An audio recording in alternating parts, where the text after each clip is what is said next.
Monica Ferguson. All right, today I have my two visual aids. I have my peppermint essential oil rolling stick, and I have my Excedrin migraine pills. Bring that up there so you can see. Okay. Picture this. You're in the class and your teacher assigns you a math problem. As you start to look at the numbers, they start to become blurry, and you can't really tell which is which, and they start to disappear and move.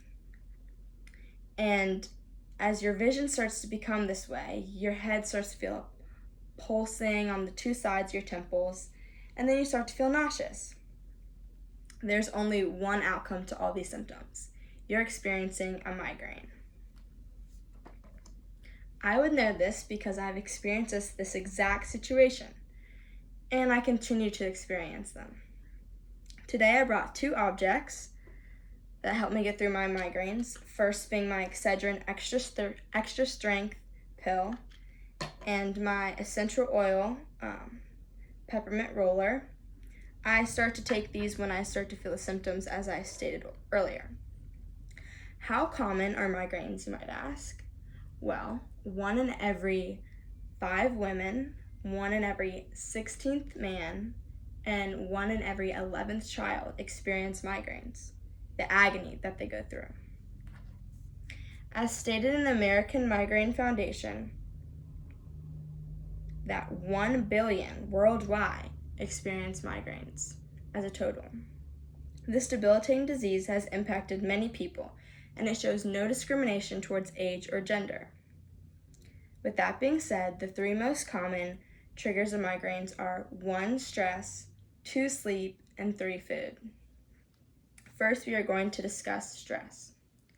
Stress plays a massive impact on people's lives in detecting what triggers you can get from it.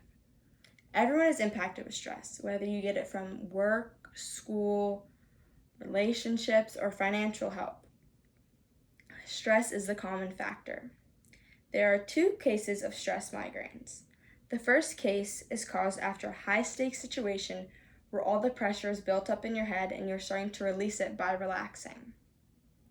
The second type of stress migraine, which is more seen in everyday stress, is just the slow stress that's built up and your head is holding on to it, and that causes a lot of pressure as well.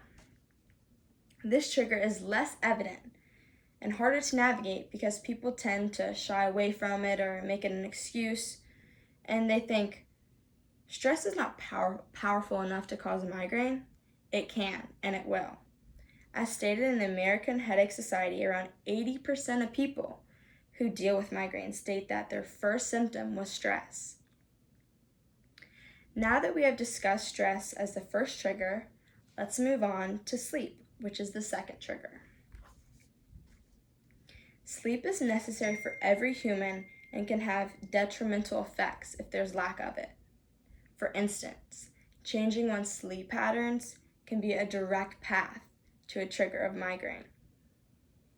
According to the American Migraine Foundation, people who suffer from migraines are 2 to 8 times more likely to experience sleep disorders.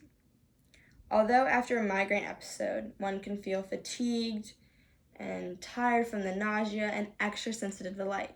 So in this case, sleep can be the best medicine. Stated by the American Migraine Foundation, migraine episodes can last different spans. For each person, it can vary. They can last a couple hours or up to 3 days if you're experiencing a chronic migraine. Jet lag can also be a symptom because traveling from one place to another, the different time zones can alter one's sleep schedule. Since we have touched on sleep and how that can impact and trigger a migraine, let's move on to the third and final trigger, which is food. Food that is a trigger often affects people in multiple different ways. Food itself is a trigger, but on top of that, preservatives, and food enhancers that we put into the food can also trigger migraines. For example, a common food preservative that gets added is MSG.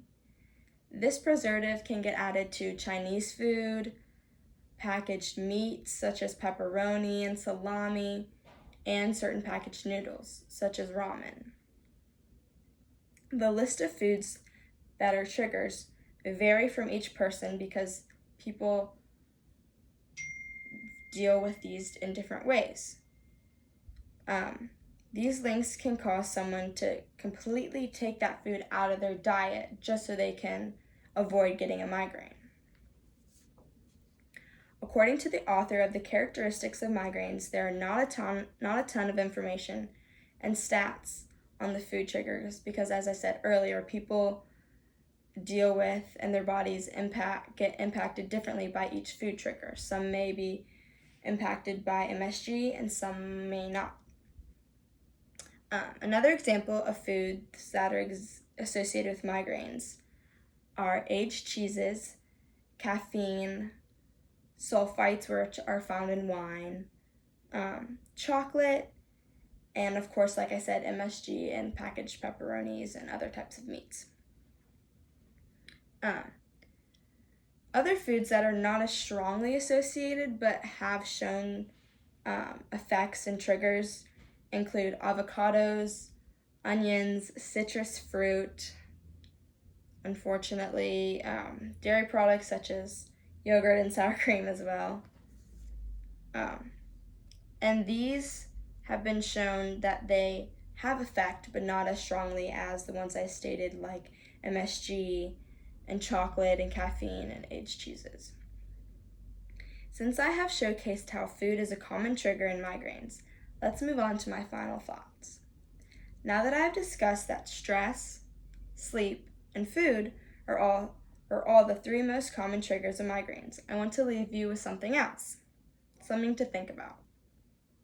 This crippling, reoccurring headache is often overlooked due to the ample ranges of symptoms, as I stated above. I advise you not to overlook your symptoms.